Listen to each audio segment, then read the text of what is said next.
care fiecare dintre noi a cântat-o sau a fredonat-o la un moment dat în viață, o piesă care ne-a fost adusă în suflet de vocea inconfundabilă a Angelei Similea, o melodie compusă și ca muzică și ca text de doi oameni care, din păcate, nu mai sunt printre noi. Este vorba despre Marcel Dragomir și textierul Ovidiu Dumitru.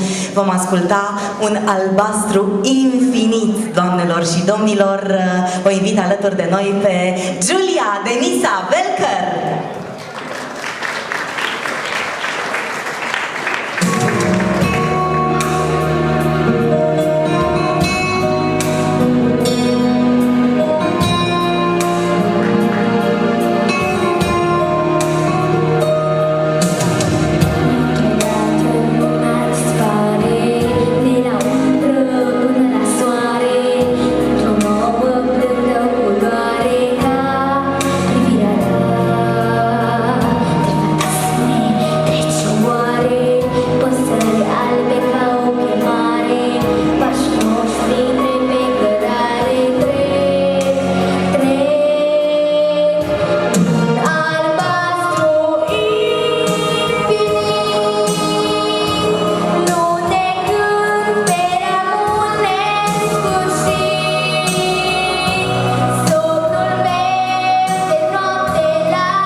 Denisa Velker, mulțumim foarte mult!